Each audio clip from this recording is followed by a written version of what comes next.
Welcome to the San Jose State University's annual Author and Artist Celebration, where we will be honoring our public authors and artists. Sorry, getting going here. It's not warmed up yet. For 2022. My name is Michael Meth, and I'm the Dean of the Dr. Martin Luther King Jr. Library at SJSU.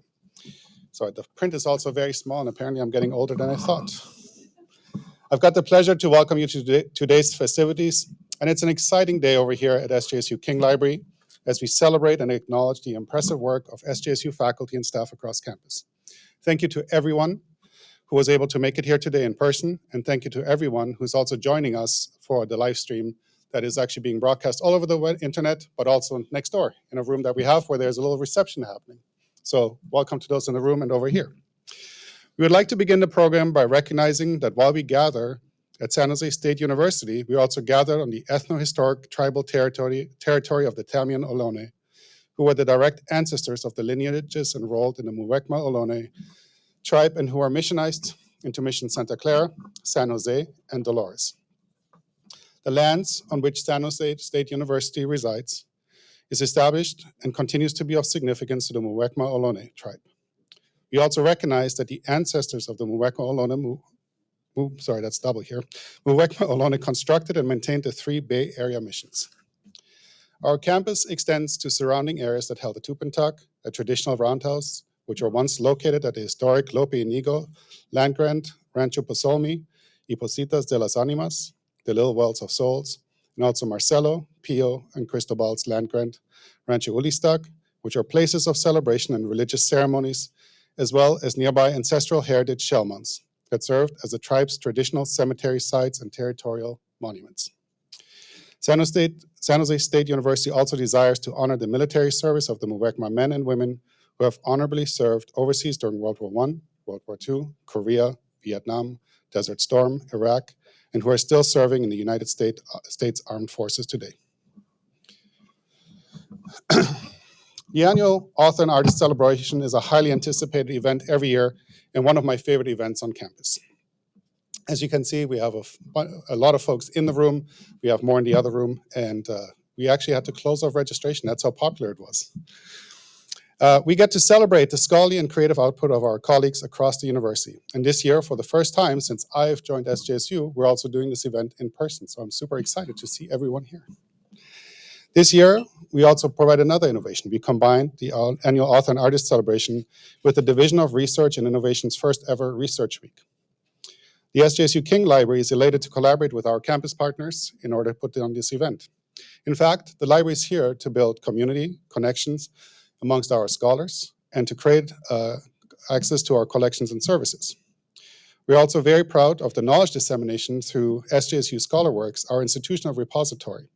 In fact, all the works that are on display today and all the authors have profiles in the ScholarWorks instance, and you may wish to connect either with our colleagues outside here or speak to any one of us from the library to learn more. Many of these works also include summaries by the authors so that you can not only read their work, but also hear about their work from them. Before we get started further, I want to just have a couple of quick housekeeping items. So first of all, there is a celebration, and in here in my notes it says today's celebration will be followed by a reception, but also the reception has kind of started, so feel free. We're doing it, but it's next door in 255. The closest emergency exit for in-person attendees are through the back door, which is over there, along the blue wall just outside of these rooms, and please follow the exit signs through the stairwells. And for the honorees today, there are many of you here, you will receive certificates either already at the check-in or they will be mailed to you if you're attending virtually. We will be listing names and works, but the honorees do not need to come up to the podium when your name is read, as the deans will introduce you and your work. With that being said, I'm going to invite Associate Vice President for Research, Richard Mukarski, to the podium. Richard.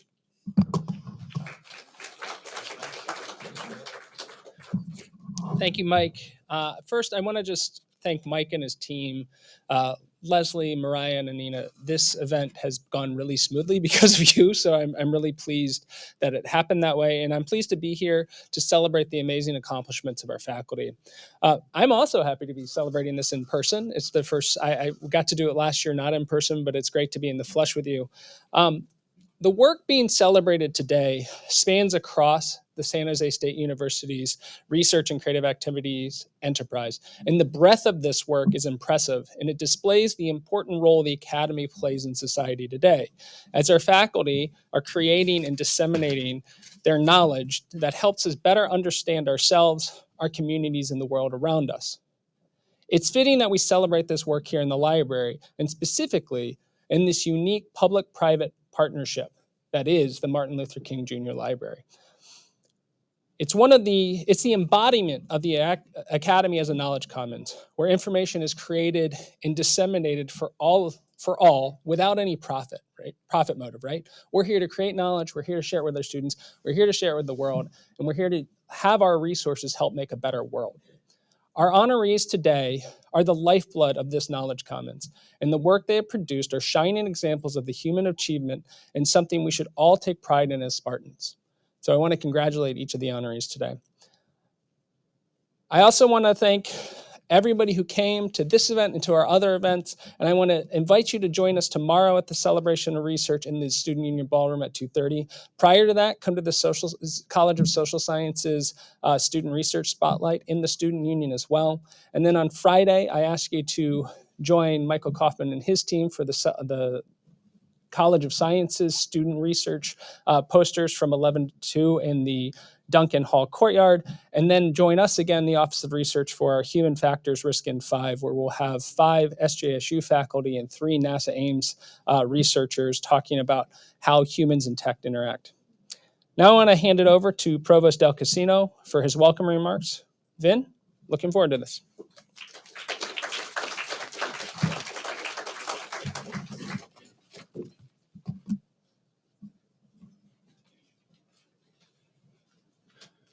Hey, everybody.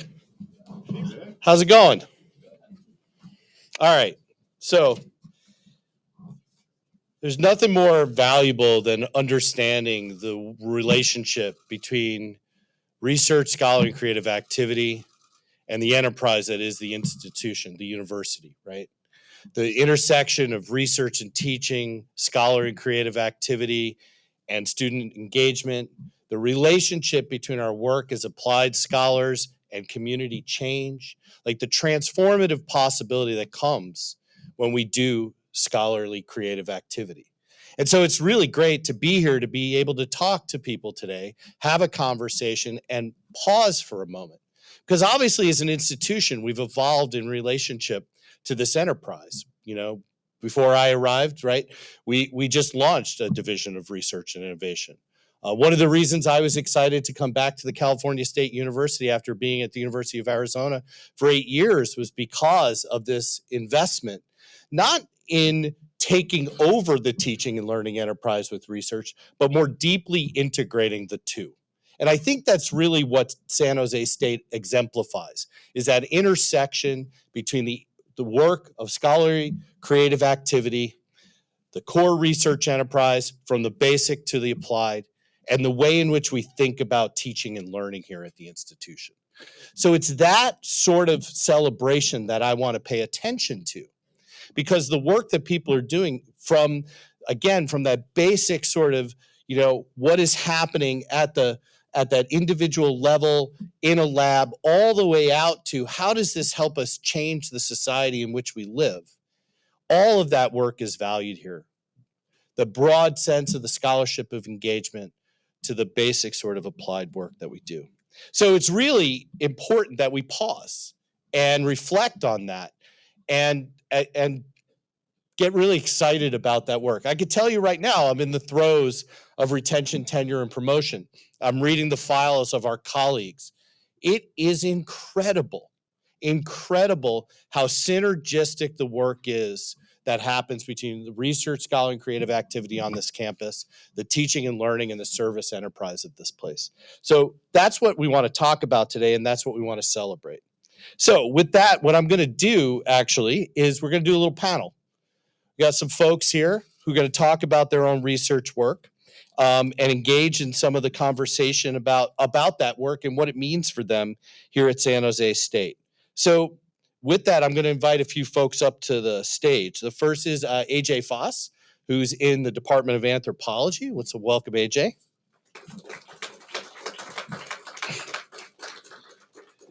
He's an author of multiple scholarly books and articles and so forth, and we're going to engage with him today a little bit in this conversation. We also have Abbas Malalam from College of Engineering, who's a lecturer here and works and teaches at the intersection of human-computer interaction, cybersecurity, and other areas. And then finally, Valerie Mendoza. There she is. Awesome. Who's an artist, writer, and educator out of the art and art history department. And this is really going to be a casual conversation, although I think you might have all sat on your microphones. I don't really know. So you might want to check for those before we get started. Otherwise, the conversation's not going to go very far, at least in terms of its outward projection. All right, I'm going to move over here. I feel so official. This is like, there's this. Okay. Hit the little button and then it turns green. Okay, I'm learning as we go. We got flowers, we've got comfy chairs. Serious stuff, man. San Jose State doesn't mess around. All right. Well, here's what I'd like to do. I really want to have just a conversation, a dialogue with all of you about your work and so forth, and get an understanding of what it means for you here. So why don't I just start with maybe going right down the line and just give us, a brief sort of a synopsis of the kind of research, scholar, and creative activity you do, and what your area of expertise is and how you've dug in over the last several years here at San Jose State. AJ, if you don't mind starting here and going that way. Sure, and thank you so very much for the question and for inviting me to participate in this panel. I'm an anthropologist. I work on disasters, environmental crises, and displacement and resettlement. I've primarily worked in rural regions of Ecuador and Mexico for the past, I'm so used to saying decade, but it's getting on two. And I've also been working since I first came to San Jose State University here in San Jose with community-based organizations working around risk hazards and disasters. I focused initially here in San Jose, and particularly in San Jose's historic Japantown, and I've since then branched out in collaboration with a great many organizations, chief among which being the U.S. Geological Survey, to develop participatory citizen science approaches to disaster risk reduction throughout the Bay Area, and particularly in the East Bay. And I think that's the long and short of the sort of topical orientation to the work that I do. But I began building, I just want to add, and I think this will help segue into subsequent questions, but from the very first semester that I joined San Jose State University in 2014, I really focused on building local partnerships so that we can be doing locally impactful work and meaningfully involving our students in that work as a type of high impact practice. Fantastic. Valerie? Thank you for the invitation to join you here today. My work is lens-based. I'm a lens-based installation artist. I teach in the photography program at San Jose State, of course. And I've been here since 2004, so I've been here for quite a while. My work right now is about, and for about the past 10 or so years, has been about the housing crisis. Began with really sort of a personal reflection. As a native Californian, I did not ever plan to buy a home and was able to do so during the time when the bubble burst, back in 2008. And so it was inspired by that experience, and also a piece of family property was being sold at that time. So it branched out from there, became more about the state and about kind of the free market economy, the way that housing is embraced as an investment, not only in the United States, but it has expanded all over the world. And so during a 2016 summer trip, I took about 2,000 photographs in Portugal. My partner and I were on a Camino, which some of you may know what that is. It's a walking trip from various locations in Europe to Spain. What I discovered is that they view housing in a different way than we do. So I went back for a sabbatical in 2017. And what I found is that they have the same problems there that we do, but for different reasons. And since I've done research all over the world, and I found that there are similar problems throughout large cities, but not only large cities. It's spreading just like it is here, to where people from the larger cities are moving into the smaller cities and making it impossible for people to live in other cities. And part of what interests me about this topic is that our own tourism used to be just the tourism of Europe, but it has become, the United States has an interest in Portugal now as well, is causing problems in European countries because the properties are being used for Airbnb instead of young people being able to live in some of these older homes that they could, normally rent. So they're being pushed farther and farther away from the cities, just like here. So that's the nature of my work. The particular work that's being celebrated here is called the Art. It was at a location called the Art Kiosk in Redwood City, and it's a public art piece that invited discussion around the issue of affordable housing. And it was a little cafe, a pseudo cafe, and it featured large banners around the exterior that said, "The future is us. The future is you. The future is us. The future is constructed." And the future is boundless. And then on the entrance doors, it said, "Welcome to the future. Where would you like to be?" And it was the idea that we invent the future and that we really can change these trends. And it would invite a discussion about solutions to that. So that was the piece, and it was called the Destination Cafe. Thank you. First, thank you for inviting me. And it's honor to be among all the talented people here. So I am basically a human factors engineers, and I'm among the first 20 PhD in ergonomics in Europe.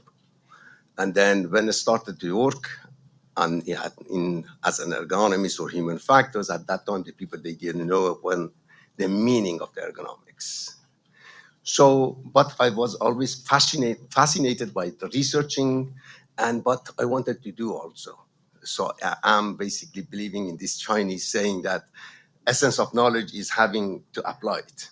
So from 35 years work in industry, many industries, many from as a consultant or as a full-time engineers, I worked always, but I was always fascinated by teaching. Actually, my last name means teacher.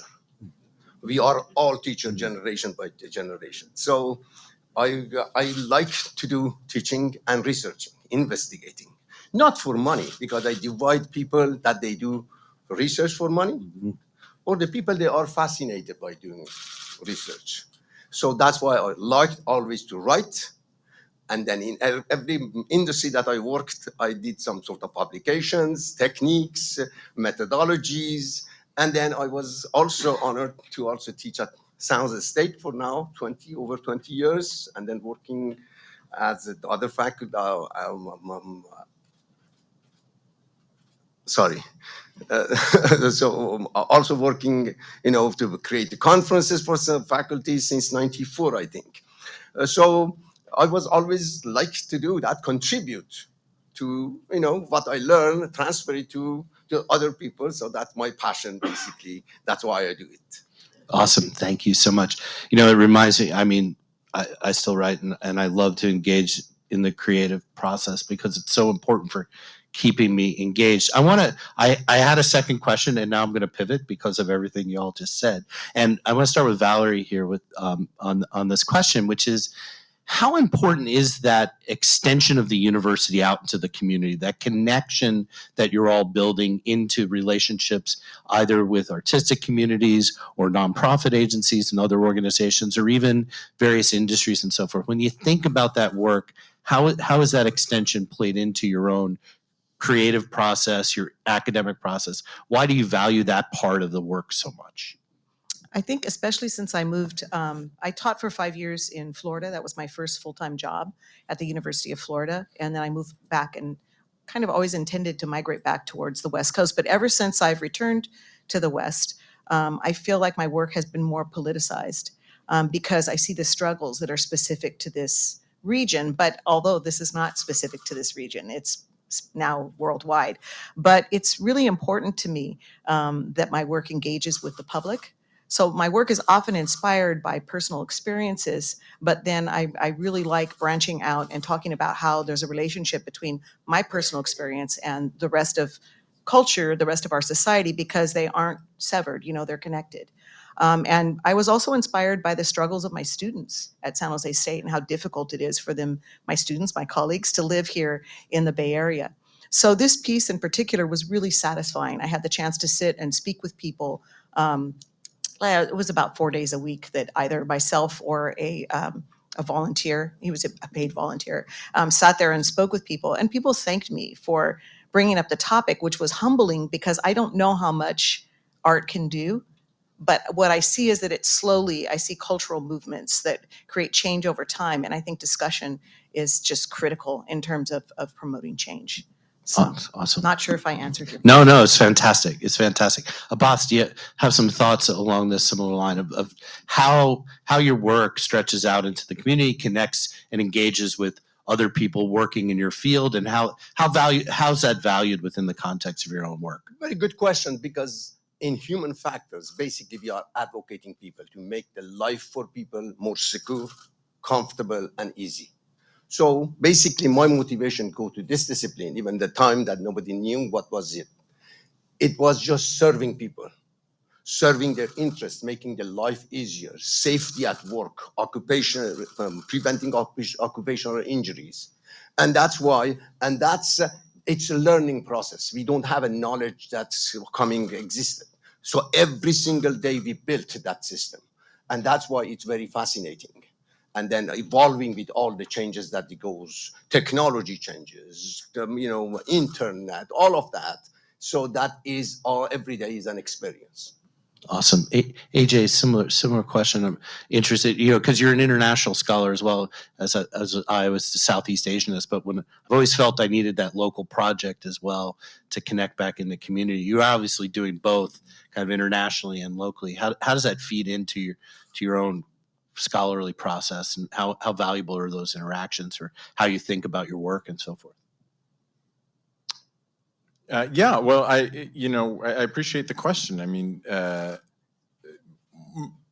being an anthropologist, it's sort of hard to wrap your head around, like, doing it not out in the world with other people, right? I mean, that's sort of part of the job description. But to go beyond that, I mean, I'm reluctant to endorse this occasional distinction that we make between, like, the university and the real world, as if what we're doing here is not like the real world, right?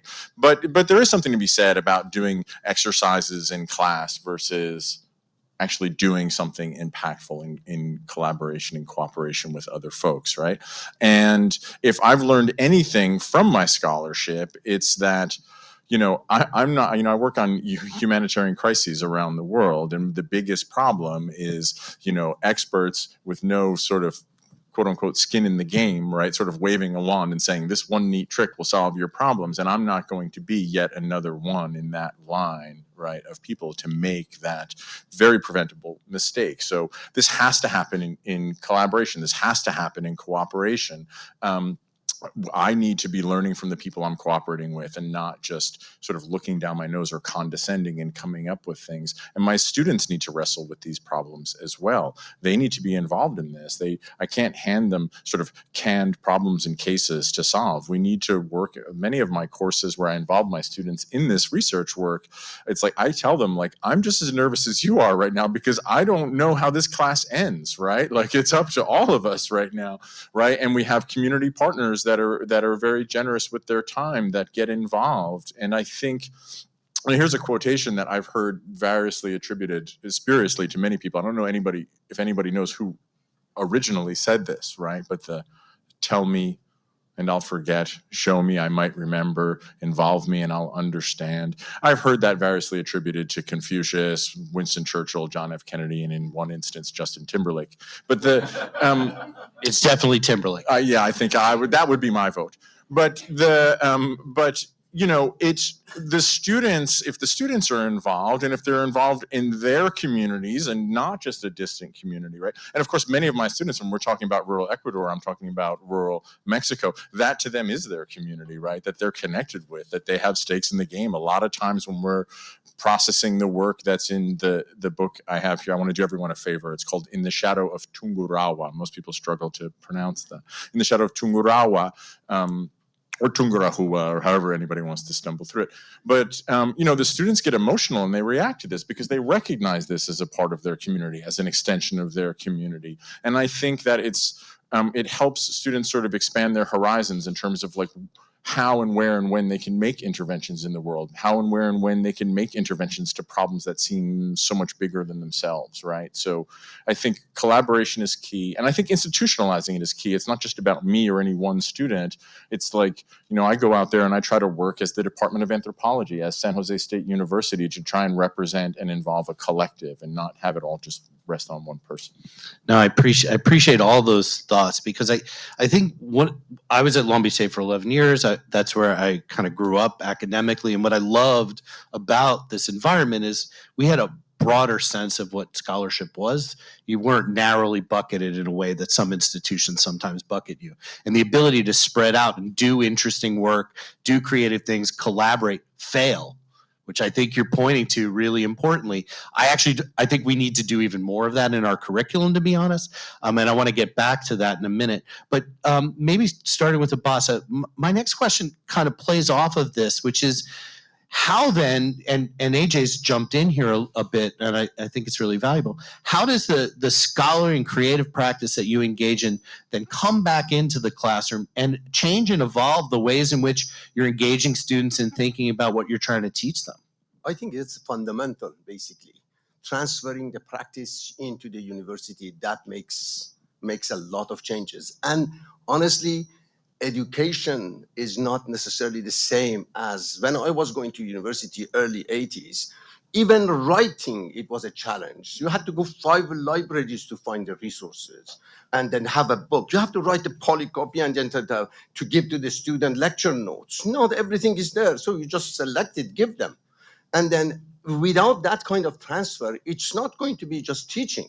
With ChatGPT, you know that it just put everything on perspective. You have to bring research into the practice and then through the research to make the changes. But otherwise, all exam is gone. They can just ChatGPT and research it back to you. They give you the dissertation ready to do. So the only way to go forward is just changing the process and then basically value research. And then like here, we are here with value research, meaning valuing research. That would be changing the education. Otherwise, education is just not going to quizzing the people that they have the answer in 1 second. So why you would do that? I was asking a student, do you think that you are going to use textbook? 60% no. Obviously, so who is going to buy a book and to read it? They just chat GPT and get it their answer. Yeah. No, I think you're taking this on. It leans into the question of authentic assessment, engaging students in a process such that, you know, the rote answer is not the way to go. You know, so that's an interesting point. Valerie, when you think about this question and how your own work as an artist and so forth comes back obviously into your teaching and learning, how it affects and changes that, how do you think about that process? I think for artists engaged in the creative process, and I'm speaking of my students, it's not all of them will become fine artists, which I am in addition to being an educator, but they will do something that is hopefully engaged with the creative process. And so I think it's really, really important, first thing off, for them to see that their professors are engaged in the creative process and to know what our work is about. And then if they see that we're making work, and I'm not the only person in my program who makes work that's engaged with the public, if they see us doing that, it encourages them to consider that as an option, and also lets them know that their challenges, their struggles, you know, their family struggles, because our students are primarily working class, that I'm considering that I'm thinking about that's part of my work. I've seen a lot more students over the past few years make their own work that has to do with public engagement, or that embraces ideas that are part of a social struggle. So, I mean, I think it makes a huge difference, and it makes an impact on the choices that they make in the future and in the work that they do in the classroom. And I encourage collaboration in my classes as well. So they Yeah, often no, work in groups. Yeah, no, I think AJ, I don't know if you touched on this a bit, but you know, if you want to pick up on anything else relative to your colleagues about that intersection, and I guess the question is, you know, obviously as an anthropologist, as you say, you're out in the world, but as you know, there are a fair number of armchair people out there in the world too, who sometimes don't do that engagement and think about it. But one of the things that's coming up is how does collaboration and kind of co-learning with students and between students happen sort of in your classes, because you're engaging in research, and as you said, you don't always know where the class is going to end, right? If you don't know where the class is going to end, you're definitely all learning together. So what does that look like for you? How do you assess that kind of learning? You know, how does that impact, you know, your classroom when you're thinking of as a researcher as well? I'm just curious to play up on that a bit. That was a lot. I hit you with a lot there. You could just go, Vin, I'm not answering that question. That's crazy.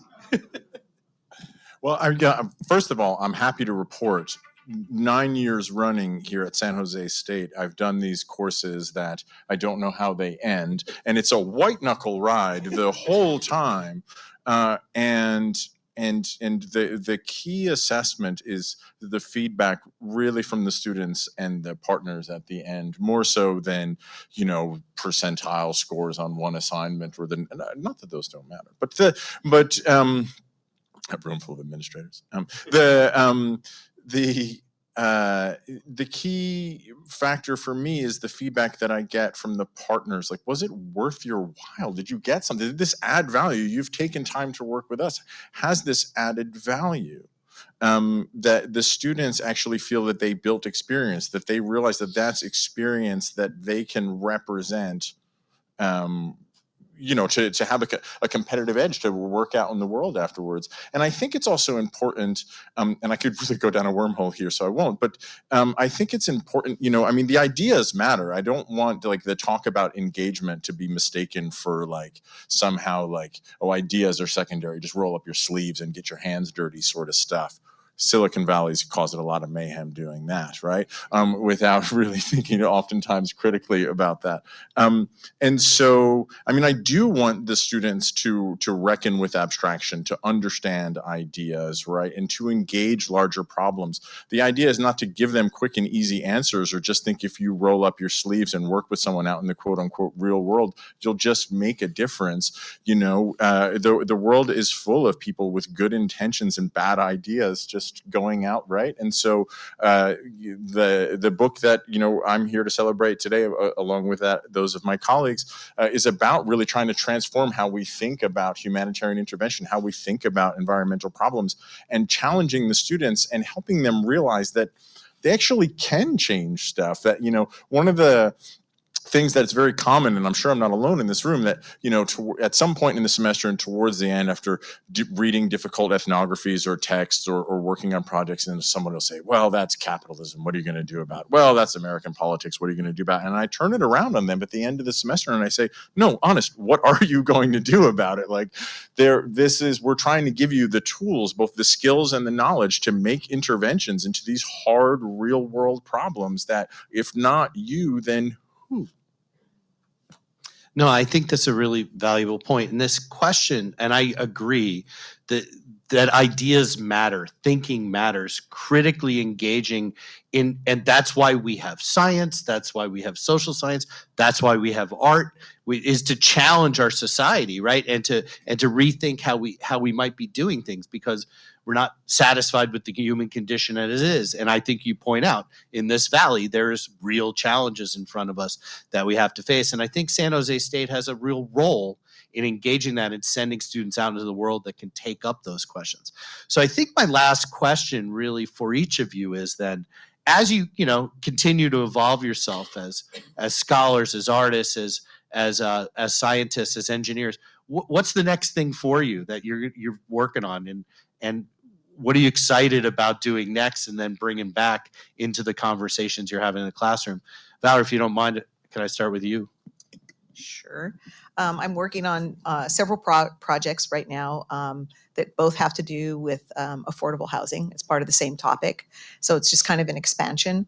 And one has to do with it's statistical information about the challenges that women, people of color, working class people have faced in terms of buying homes.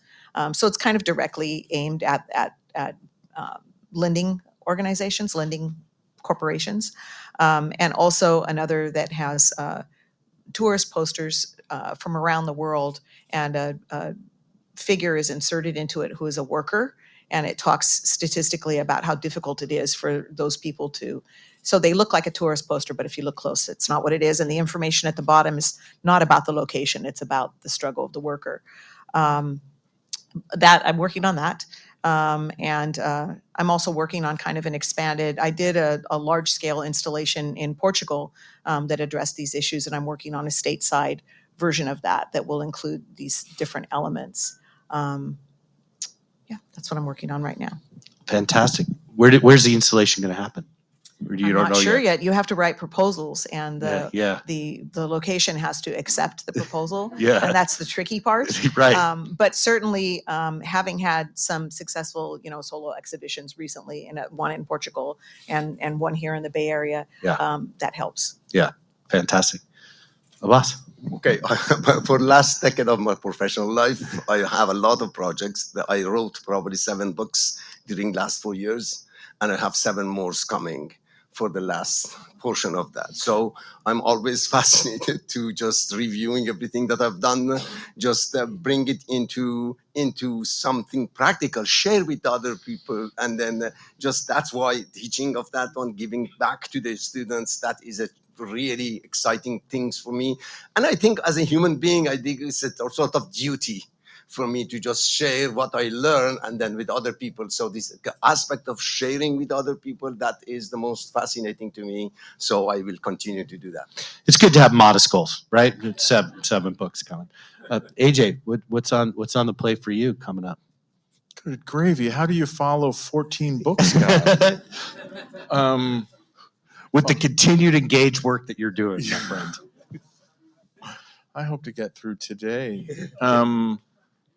I too am working on a couple of new books. One with some colleagues from around the world, where we're exploring the ethics of care and this type of work in working with community stakeholders, working with care providers, working with humanitarian professionals, and really having a sympathetic reading of the variety of positionalities that you can have in this sort of global humanitarian network, and thinking critically and reflecting on our own positionality in the context of this as well.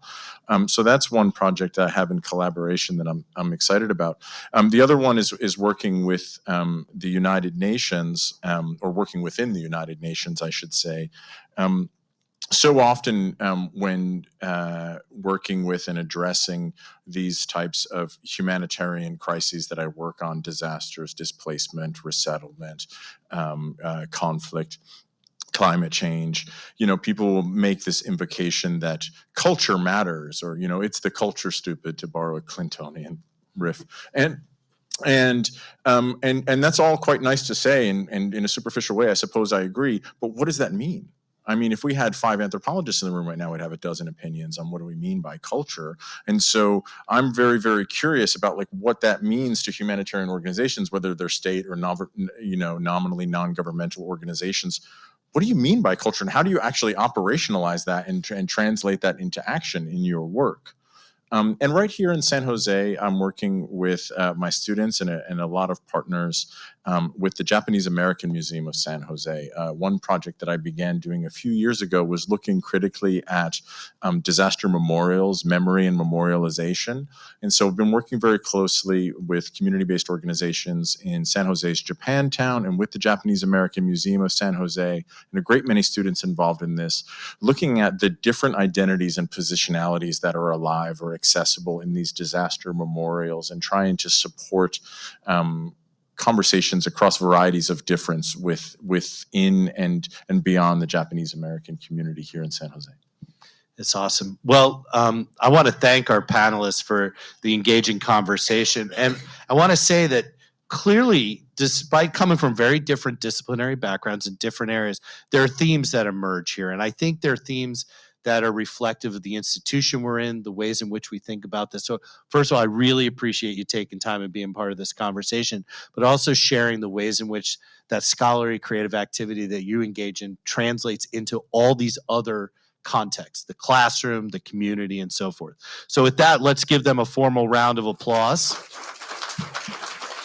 And I think what I do next is turn it back over to the Dean of the Library, Mike Meth. So thank you so much. Thank you, Vin. Thank you, AJ, Valerie, and Abbas. One more time for them, please. What a great panel conversation. Now we'd like to transition over to the recognition portion of this event. This year, we have 39 honorees and are recognizing 42 works in total. It is an amazing accomplishment. And with that, I would like to introduce Interim Dean Marco Pagani from the Lucas College and Graduate School of Business to recognize his scholars first.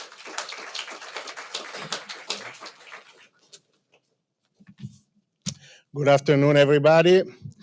It's fantastic to celebrate so many talented folks. And in regard to the panelists, I feel a little bit inadequate to talk about the awesomeness of their productivity and quality of work.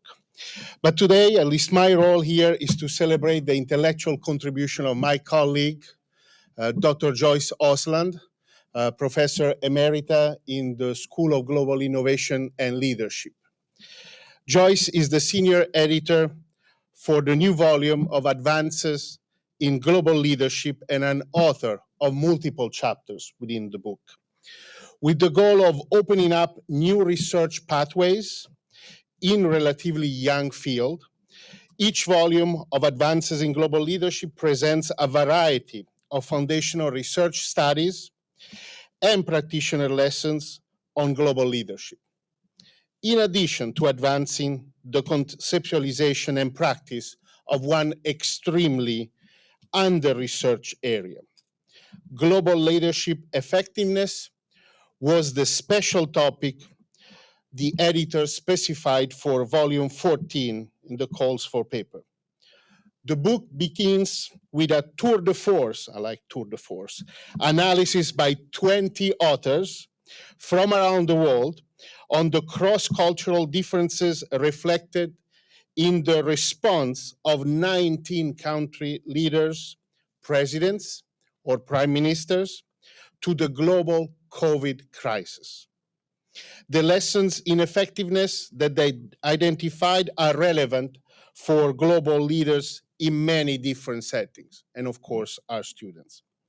The final portion of the book features chapters and interviews with practitioners and scholar practitioners whose work illustrate global leadership effectiveness by modeling its practice, development, or teaching, really blending the theory and the practice.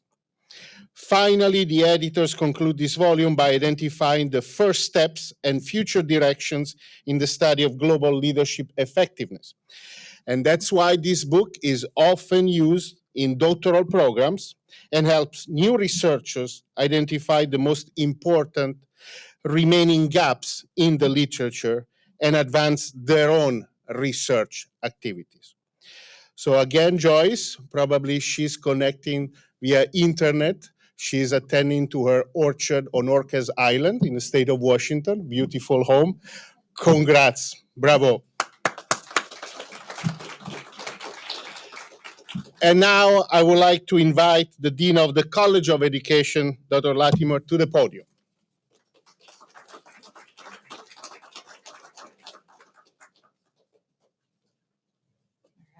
Good afternoon. It is great to see everyone in person and to be part of this celebration today. In the College of Education, we are committed to preparing transformative educators, counselors, therapists, school, and community leaders. And the scholarship of our faculty strengthen and amplify this core mission. They generate new knowledge and share it with diverse audiences, including practitioners, policymakers, community members, and thought leaders in P20 education. Today, we're honoring two authors who represent the best of this integration of research, policy, and practice. First, we're recognizing Arnie Danzig, a faculty member in the Department of Educational Leadership. Arnie has 2 books that we're recognizing today. He is the co-author of School Leader Internship, Developing, Monitoring, and Evaluating Your Leadership Experience, and is the co-editor of Who Decides? Power, Disability, and Educational Leadership.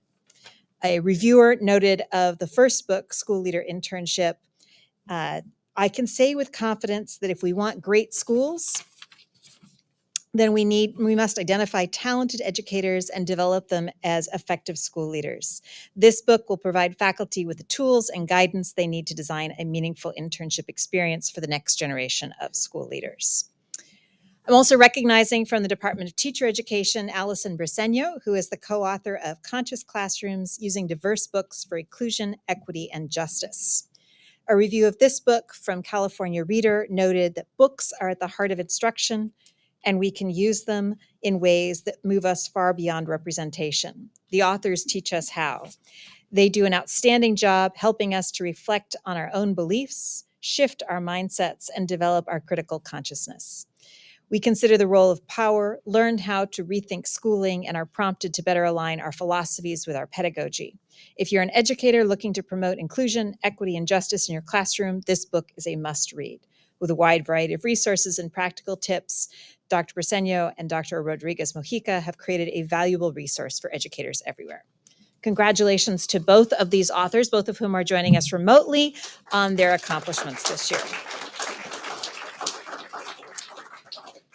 I'm also standing today here as the interim dean of the College of Social Sciences, so we're going to go out of alphabetical order a little bit and flip right to social sciences. And it has just been an honor this year to be part of the College of Social Sciences. It's just an honor and a privilege to be part of this community and learn about the great work that happens here. Research in the College of Social Sciences focuses on better understanding and guiding the human experience. Faculty and students engage in research that helps us to live our values as we seek to become a more equitable, just, and inclusive society. Today, we're honoring 13 COS faculty who have together created 12 books and plays that illuminate our shared experience. So first, from the Department of Anthropology, we have 3 faculty members, beginning with Dr. Foss. And as you are, since you're here, can you stand up and wave to the crowd? There you go. Excellent. As you heard earlier, Dr. Foss is the author of, and I apologize for, I'm going to see if I can do it. I wrote it down as you said it, the name with phonetic spelling. I can see how I do here. In the Shadow of Tungurua. Nope. Close. All right. I'm just going to take close and not go for, we'll count it as horseshoes, right? Disaster Politics in Highland Educator. A review of this book notes that it demonstrates how deeply an anthropological eye can probe when guided by solid theory, methodology, and long and careful field work. A.J. Foss makes a transformative contribution to the study of disasters and politics in Ecuador, Latin America, and the Global South. It's a delightful read, rich in ethnographic detail and engaging prose, and a testament to the value of anthropological approaches to the study of disaster. Thank you, AJ. And it was an honor to attend your book signing earlier this year, so thank you for that. Also, Roberto Gonzalez, chair of the Department of Anthropology, is the author of War Virtually, The Quest to Automate Conflict, Militarize Data, and Predict the Future, which I am both excited and terrified by this book. It was presented at a symposium that we had in the fall, and I left both energized and deeply disturbed. The War Virtually is the story of how scientists, programmers, and engineers are racing to develop data-driven techniques for fighting virtual wars both at home and abroad. In this landmark book, Dr. Gonzalez gives us lucid and gripping account of what lies behind the autonomous weapons, robotic systems, and predictive modeling software, advanced surveillance systems, and PSYOPs techniques that are transforming the nature of military conflict. Definitely a gripping book that is a must-read for all of us. And finally, in the Department of Anthropology, Maribel Martinez. I forgot to ask, you want to stand and wave to the crowd. There you go, royal wave, very nice. Dr. Maribel Martinez has written a play, an original play called Becoming Mar, M-A-R. The world premiere was at Teatro Visión, a Chicanx theater company with more than 3 decades of service to the community here in San Jose. The synopsis of this play is that when 9-year-old Mariella's performance at a school talent show goes wrong, she wishes not to be different anymore. Transported to the in-between, the land of ancestors, she meets a sassy owl, an emotional tortoise, a singing prairie dog, an honorable snake, and a mischievous centipede. A bilingual story of the importance of self-acceptance and the powerful medicine that is carried by ancestral teachings that was brought to life by a youth cast. So congratulations to Dr. Maribel as well. Oh, and you're in the back. You are here. Excellent. There we have a wave, royal wave. And then we also have 3 faculty members from the Department of Communication Studies. So Tabitha Hart, are you here? There you are, you're in the back. Is the author of Exploring Cultural Communication from the Inside Out, an ethnographic toolkit. A review for this great resource noted, the workbook is excellent, a joy to read, and I really look forward to using it in my future classes. I believe it will help my students learn EC, SCT, and the research processes more deeply. The workbook teaches them how to do ethnography of communication, EC, speech codes theory, SCT, research in a very approachable, easy to understand way for what is very complex research. Congratulations and thank you for that work. Also from the Department of Communication Studies, Dr. Matthew Spangler is here. Where did I see you? I saw, there you are. Is the playwright and adapter of the 2003 novel, The Kite Runner, a powerful stage adaptation of this book that tells a haunting tale of friendship spanning cultures and continents that follows one man's journey to confront his past and find redemption. And on a personal level, I was honored to be able to go to a matinee during closing weekend in New York and see the play on Broadway, and it was just fantastic. Really, really impressive. Was struck by the beauty and poignancy of the play, the deep impact on the audience, and the critical importance of revisiting this 2003 novel nearly 20 years later. So thank you for your work. And those of you who didn't get to see it, my understanding is there's a touring version next year in 2024. At the Hammer. Excellent. Back to the Hammer, yes? Back to the Hammer, excellent. And then also we are recognizing from the Department of Communication Studies and both the Associate Dean for Academics currently and the incoming permanent Dean of the College of Social Sciences, Dr. Anne Marie Todd, for her book, The Valley of Heart's Delight, Environment and Sense of Place in the Santa Clara Valley. I have watched Anne-Marie work incredibly hard this last year. I have no idea how she wrote this on top of all the other things that she does, but that's true of all of us who are balancing multiple different responsibilities. In a review for Anne-Marie's book, the reviewer noted, through rigorous archival work and interviews, Todd's fascinating journey across time and grounded in place encourages readers to pause and reflect on the dynamic routes and roots of lived experiences and how the work of collective stories might help imagine pathways forward for living and thinking ecologically. So congratulations, Anne-Marie. From the Department of History, Wendy Rouse is the author of Public Faces, Secret Lives, A Queer History of the Women's Suffrage Movement, which multiple reviewers noted is the first of its kind and very overdue. One reviewer noted a long overdue account of the queer women within the suffrage movement who were never given the credit they deserved for their contributions. Rouse successfully conveys how queer suffragists positively impacted the suffrage movement and the future of feminism by challenging traditional views surrounding gender, domesticity, love, and death. I don't think Wendy's here. Are you here today? No, but give her a big hand. Really important work there. From the Department of Political Science, we have 4 authors who have together created 3 books. So the first is co-authored by Mary Curran Percival, Garrick Percival, and Larry Gersten. Are you here? I know a couple of you are here. Yes? Together, they wrote California's recall election of Gavin Newsom, which I feel like I have shudders even thinking about the fact that we went through that process, COVID-19 and the test of leadership. Review there wrote that the authors have done a tremendous job of not just offering a comprehensive and insightful overview of the recall itself, but more importantly, of putting this event in the proper political, historical, and societal context. The book is essential reading for anyone who wants to understand California, where we've been, how we got here, and where we're headed. Thank you for that work. Also, Larry Gersten, their co-author, is the author of the third edition of Public Policymaking in a Democratic Society, A Guide to Civic Engagement. Review there noted that Professor Gersten has brilliantly identified and explained the key role that civic engagement plays in our constitutional democracy.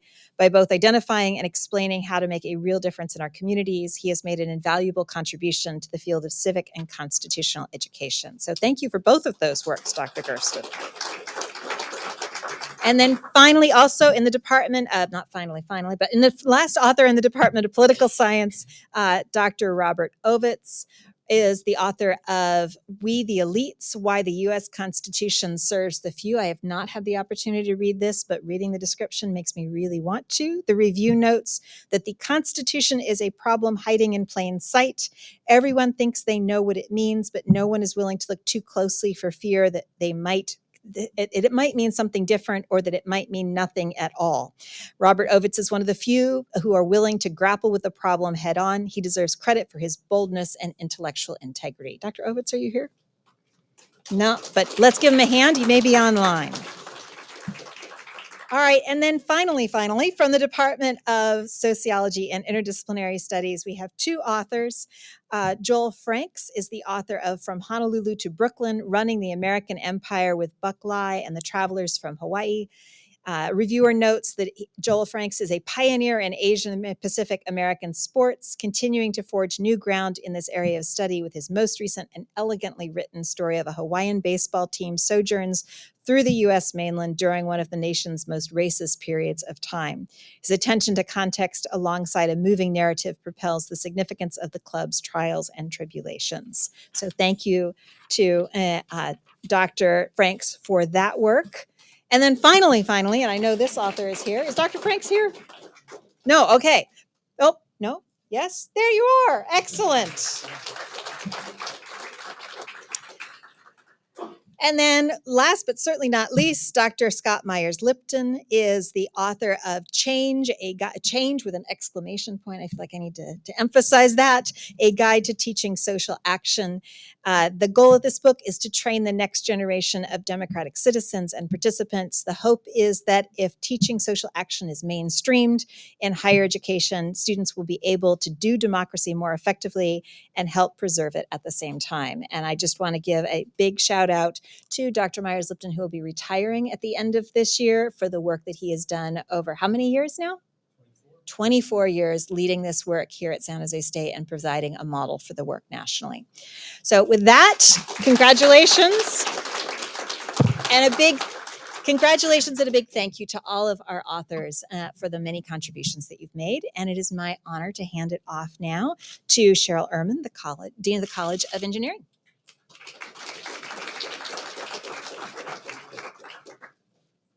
All right, thank you, Heather.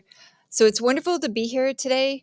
I'm proud to represent the Davidson College of Engineering. So we've got 10 departments and programs. We have something like 28 academic programs where we've been producing engineers and aviation professionals for 76 years, which is much longer than Silicon Valley has been in existence, not nearly as long as San Jose State, but that's still, we like to say we've built the Valley. We're quite proud of that. And we've also been generating knowledge along the way.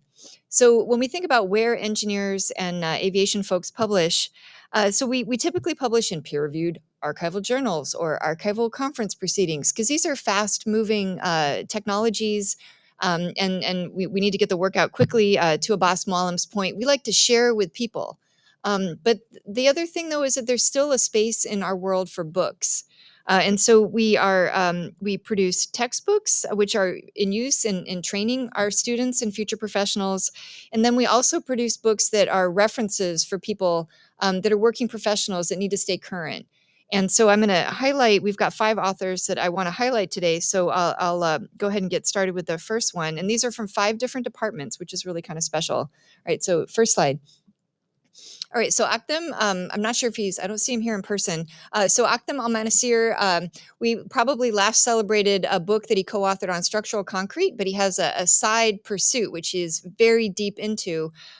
So he is, this guide to the postal stationery of Iraq was published by the Royal Philatelic Society, which is philatelic, or I'm not sure if I'm getting the accent right. It's one of those words I've always read, but never spoken until today.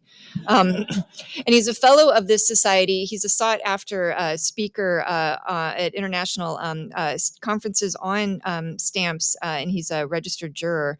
And so this is the second edition of this book. All right, next slide. All right, so our next honoree is one of our wonderful lecturer faculty in computer engineering, and he is here. So Chandra Vapulapati. And so when you have 39 authors publishing 42 books, this might be it right here, together with Abbas. I'm not sure the math, but in any case, he's published 3 books this year, and these are all on the Springer Press. And so we've got Artificial Intelligence and Heuristics for Enhanced Food Security, which is a nice connection of topics, Intelligent Data and Communication Technologies and Internet of Things, and then also intelligent communication technologies and virtual mobile networks. And so these are all really important contributions to the literature. So thank you so much for this work. All right, our next author is here, Hugh-Young Wong. And so he is busy trying to develop both curriculum, research backbone, and also materials to help train the next generation of quantum computing workforce. And so he published an Introduction to Quantum Computing, and it says you can go from a layperson to a programmer in just 30 steps. And so right. And so if anybody's studied quantum phenomena, there's a point where you have to suspend your belief a little bit, because your brain's trying to wrap your head around things that are just, we'll just say, not necessarily intuitive. And so I actually have a quote that I want to read from the very beginning chapter of this book. He ends this chapter by saying, "I am not a cult leader. I only need you to believe me when you are reading this book." And so I actually haven't gotten too much past that, but I actually look forward to having the physics that I probably sped through too fast as an undergraduate kind of retaught to me in a way that I can see the applications for, and I look forward to that. So thank you, Hugh-Young, for that work. All right, and then the next honoree is Abbas Malam, who we heard from earlier.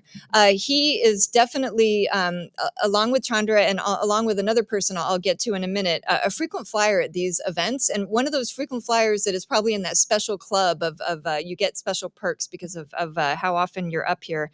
And so these are his most recent books published by Routledge, which is a division of Taylor and Francis. And so we've got Human-Computer Interactions for Cybersecurity, Privacy, and Trust, and then also Understanding Cybersecurity Technologies. And so thank you again, Abbas, for your prolific output, again, making things accessible for both our students and then professionals in the field.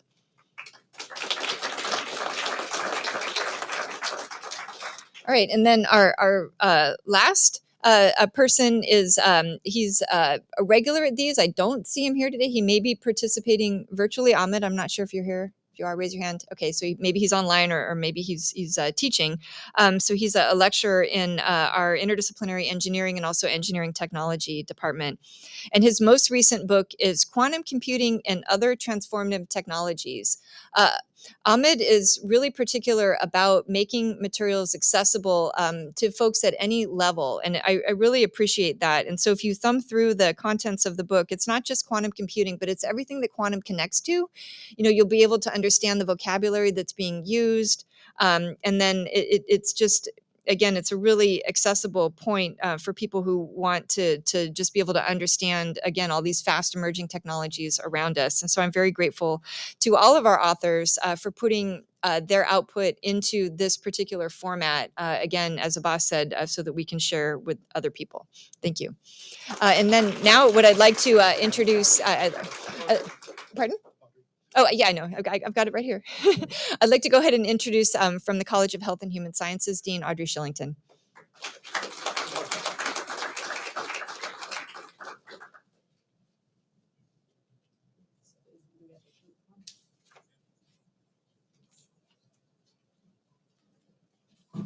Hi, and thank you for having me here. So in the College of Health and Human Sciences, we connect passion to purpose. And we have one person who is being honored here today, Dr. Kim Ulik. I don't think I've seen him here, but Dr. Ulik is a tenured emeritus professor, and he was in the Department of Recreation, which has been in different places, and it's moved since he was here, but now it's in our Public Health and Recreation Department. He believes that the journey towards living a meaningful life begins with increasing awareness of social context, disciplinary content, professional expectations, personal capabilities, and self-inspired awareness that leads to actualization and invigorating realization that we are not only capable of action, but that we have an obligation to act. So that's the piece in there that I really want to emphasize. Choosing to make a difference initiates a cycle of a lifelong transformation and gives the professional and personal lives purpose and direction that produces fulfillment and satisfaction. Kim has exhibited work at a number of galleries and shows after returning to doing art in 2015. Dr. Ulik's work is both figurative and abstract. He is a painter and photographer. He has used digital and analog, acrylic and oils. He does fantastical and finding interest and beauty in the most overlooked mundane. His paintings remind me of a Dutch painter, Peter Cornelius Mordelin, who does work in primary geometric kinds of abstract painting. In both his academic work and his artistic endeavors, he has chosen to act, to inspire awareness, and in the SJSU tradition, to transform both others and the world in which he lives. Thank you. Now I'd like to ask Shannon Miller, Dean of the College of Humanities and Arts, to join me up here.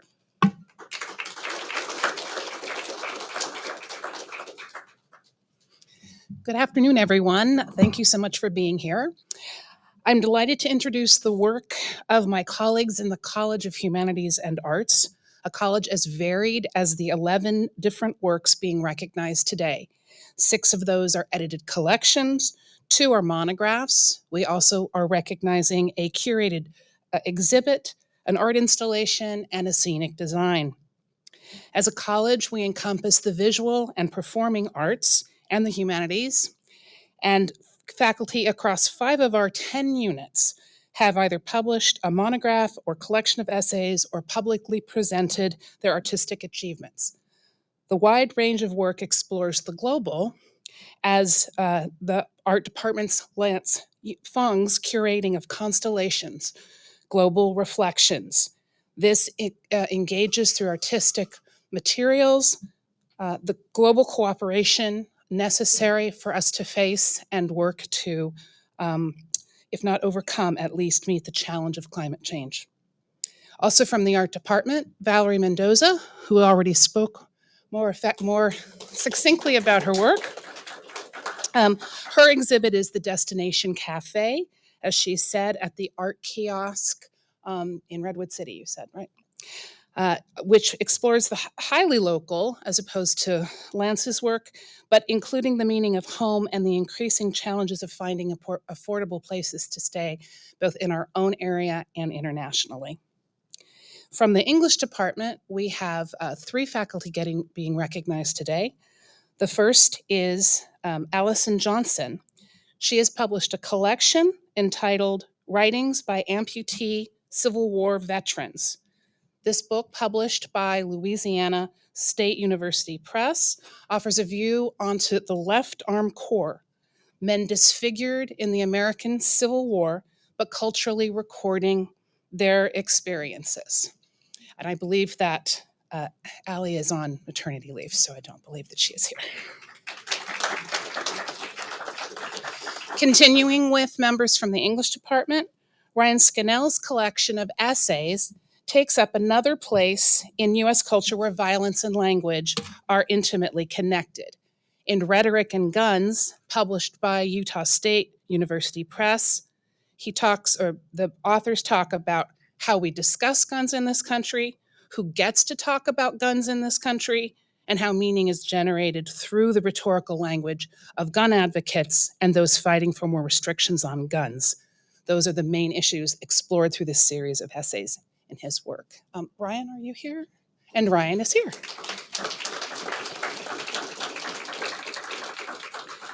And a third member of the English department that we're recognizing today is Jose Villagrana, who's right over here.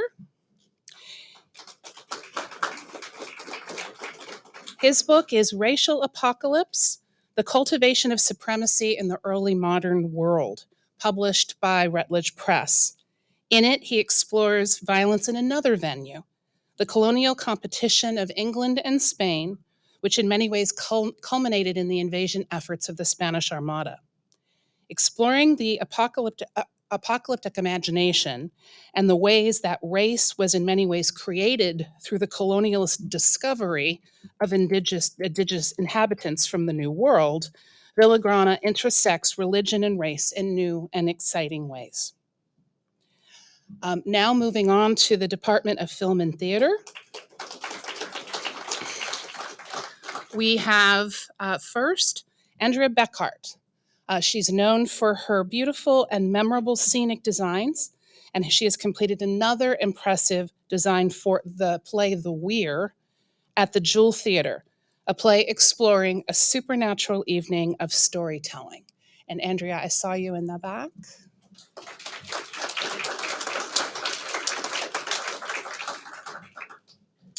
Also from the Department of Film and Theater, Shikana Chakrabarti is here being recognized for her book, also published by Routledge, In Between Worlds: Performing as Balls in an Age of Extremism. It considers performance from another perspective, the subversive and transformational folk performances of the balls of Bengal. Shikana. Kim Clark's The Conscious Communicator provides instruction to organizations over the often fraught world of DEI communications. Yes, so I decided to use part of that title. I don't know that Kim is here. I believe she might be participating online. So congratulations to Kim for that. And again, from Film and Theater, Drew Todd has published Asghar Farhadi Interviews. This collection of interviews gives insight into the art of Iranian filmmaker Asghar Farhadi, known for films such as A Separation, The Salesman, and A Hero. This collection was published by the University of Mississippi Press. And Drew, are you here? I do not see Drew. Next, we'll be moving on to the School of Journalism and Mass Communication. Phyllis West Johnson has edited a collection entitled Redefining Journalism in the Age of Technical Advancements, Changing Demographics, and Social Issues. It looks at the many challenges facing journalism as the rise of everything from Twitter to Facebook and now ChatGPT requires us to rethink the issues surrounding the Fourth Estate. And the final author, and Phyllis is not here, I do not think. Congratulations, Phyllis. And then finally, from the Department of Philosophy, Bo Mu returns us to the global space where we began with his collection, Reflections on Methodology in Studies of Chinese Philosophy, Comparative Philosophy, and Philosophical Analysis. So congratulations to Bo, who, if he's here, please stand up.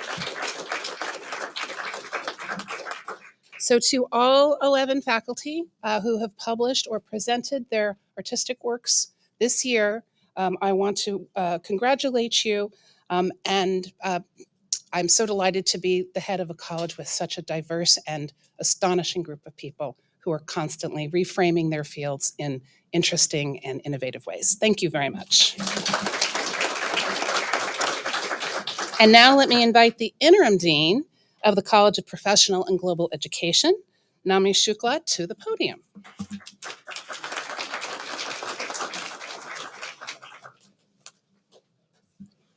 Thank you, Shannon, and good afternoon, everyone. The College of Professional and Global Education offers interdisciplinary and forward-looking academic programs that address real-world problems and a wide range of challenges around information and data. The two academic units within the College of Professional and Global Education are the Applied Data Science Department and the School of Information. Research in our college focuses on information and data through technology-oriented and user-focused practices and solutions. Our faculty members engage in applied data research by utilizing programming, statistics, database, data mining, and machine learning technologies to build models for descriptive, diagnostic, predictive, and prescriptive data analytics. These research areas are increasingly significant today with the continued growth of data and information and the expanded need for data and information integrity, literacy, accessibility, and ethics. Today, I'm honored to, today I'm honored to recognize two of my colleagues. The number one is Vishnu Pandalia. Dr. Vishnu Pandalia, he is the I don't think he's here today. So Vishnu is an assistant professor in the Department of Applied Data Science since fall 2021. He has over 2 decades of experience with software industry leaders like Cisco and Synopsys in the Silicon Valley. Vishnu has published 2 other books, including Tools and Techniques for Software Development in Large Organizations and Veracity in Big Data. His current book, Machine Learning for Societal Improvement, Modernization, and Progress, published by IGI Global, tackles the important topic of machine learning and showcases the path-breaking applications of machine learning that are leading to the next generation of computing and living standards. Vishnu has edited this book and also co-authored a few chapters to address topics such as lifespan prediction, smart transportation networks, and socioeconomic data. Our second honoree from the School of Information is Sandy Hirsch. Sandy, please stand up. So Sandy is the Associate Dean of the Academics in the College of Professional and Global Education. Prior to this role, she served as the Director of the School of Information for over 10 years. And before that, she has worked in major companies, including the HP Lab, Microsoft, and LinkedIn in the Valley. Today, we are celebrating the publication of the 3rd edition of a very popular textbook called Information Services Today, an Introduction, published by Roman and Littlefield. This foundational textbook provides a thorough introduction to information services today and highlights current issues and trends in this dynamic field. The new edition is a significant update from earlier editions, including new and expanded topics such as crisis management, community resilience, sustainability, social justice, and others. This edited textbook is used in library and information science programs all through the United States and Canada. In addition to the published work, Sandy has created an extensive set of supplemental materials to enhance student learning and to help instructors with this book. Thank you, Sandy and Vishnu, and I thank you everyone for coming and honoring our honorees. And now I would like to welcome Dean Michael Kaufman from the College of Science.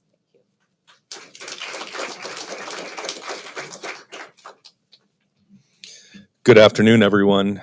Thank you, NAMI. Thank you, Dean Meth and the entire team from the library for putting on such a wonderful event.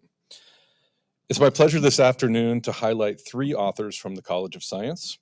As Dean Ehrman from the College of Engineering mentioned, the refereed academic research paper is sort of the gold standard for publication of research results in the sciences, but it's often the case that the audience for these papers is relatively limited. They tend to focus on incremental progress in relatively obscure fields. They're of great value to the overall scientific enterprise, but their bespoke nature means that they can reach a relative few. I have papers of mine that I've written that I know for a fact 3 people have written them, but that may be, have read them, but that may be about it. The authors we're celebrating today have published volumes designed to reach a broader audience with more direct impact on a larger body of students, educators, and researchers. Our first awardee is Melody Moe from the Department of Computer Science. She's a frequent presenter. Is Melody here? I did not see Melody before. Maybe she's online, but Melody's a frequent presenter at national and international conferences, a regular collaborator with industry, and an advocate for diversifying computer science. She's the lead editor for the book Smart IoT for Research and Industry, a compendium of modern research areas in the Internet of Things, the technology that connects your fluorescent lights and your LED lights and your microwave and your car to the internet. The volume covers a range of current problems for industry, along with unique research methodologies for furthering the field. The book also includes authentic research data sets so that students can practice simulated applications in the Internet of Things before moving on to more advanced applications, like IoT for retail and supply chain management, smart health, smart electricity and energy management, and many, many others. Congratulations, Melody. Let's give her a hand. Second on our list is Dr. Ellie Walsh. Ellie Walsh is a professor with joint appointments in the departments of meteorology and climate science and science education. Her book brings together her varied expertise in climate change, pedagogy, and educational practice seen through an equity lens. In particular, she highlights the unequal ways in which climate change is impacting marginalized communities and proposes ways in which climate change education can influence the lives of students by building identity and agency and reforming societal structure. Congratulations, Ellie. Way in the back. And the final author being recognized in the College of Science this year is a dear friend of mine, and also, whether he likes it or not, the person most responsible for me first coming to San Jose State 25 years ago, Dr. Patrick Hamill. The book we're celebrating today is the second edition of his very popular textbook on intermediate dynamics, a fancy way of saying how and why things move. Over a 30-plus year career at San Jose State, Dr. Hamill taught the course on which this text is based dozens of times. I've seen his beautiful notebooks full of notes.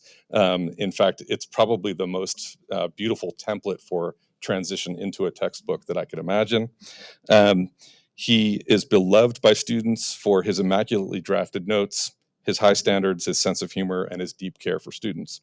This volume is the culmination of a process of refinement carried out over many years, and in the acknowledgments, he states, "I am especially indebted to the many students in my mechanics courses whose influence on this book cannot be overestimated." With its republication, thousands of physics students around the world will benefit from his masterful teaching. It's my honor to say, congratulations, Pat.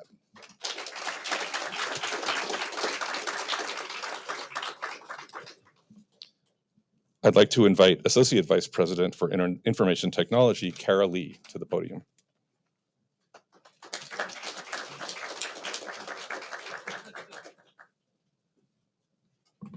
Thanks again, Michael. Good afternoon. I'm Kara Lee. I am attending on behalf of Bob Lind, our VP IT and CIO. Bob really wanted to be here today, but could not make it. So I have the privilege to work with Sharon Watkins, who's in the back, for 7 years. And Sharon and her team supports our campus from 7 a.m. till 9:30 for any technology needs or whatever people either call for questions or log a ticket. And in her 10 years of journey as the service desk lead, Sharon consistently, probably not even a day go by without receiving a praise or positive feedback from people, be it internal within IT or external from people who she supports. And before I go on, I actually want to ask a question. When people hear about IT, is it fair to say, and raise your hand if it is, to say computer or technology comes to your mind first? I don't see any hand, but Michael support me. Okay, all right, I get enough nod to go on. So that's the reason why the entire IT division is really proud of Sharon for being recognized at this year's author and artist event.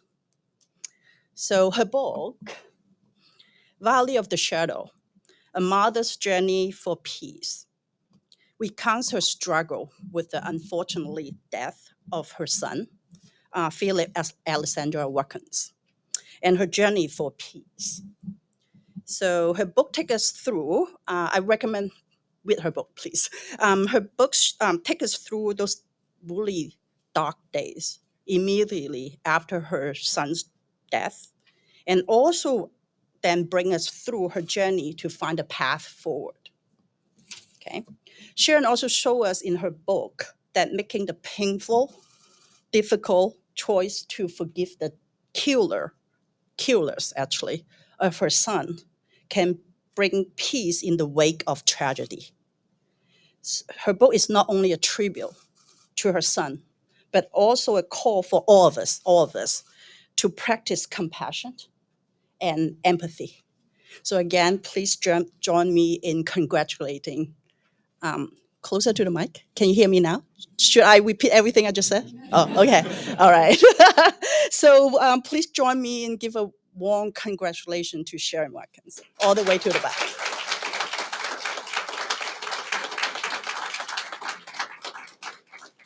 And with that, I'm going to hand back to Dean Matt.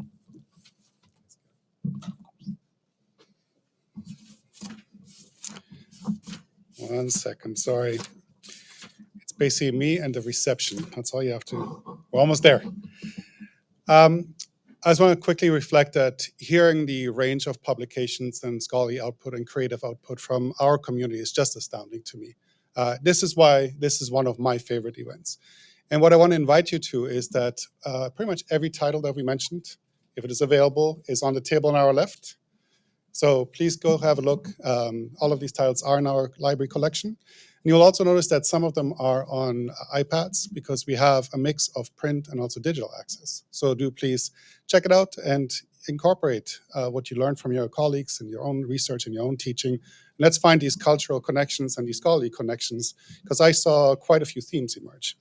I'm not going to belabor that because, as I mentioned, I am between you and the reception. So with that being said, I want to say thank you. Thank you to everyone in attendance today, whether you are in person in this room, in the reception room next door, or online. Please do check out our library website to view all the 2022 honorees. The link and QR code are right there behind me. And you will be able to just see all the titles, some of the descriptions you've just heard, and also a few videos where some of our authors have shared with you some of their own thoughts about their work and the background story. I also want to issue a big round of thank yous, so hang in there for a second, to all the folks who've made this event possible. In no particular order, I will mention that, first of all, the Division of Research and Innovation.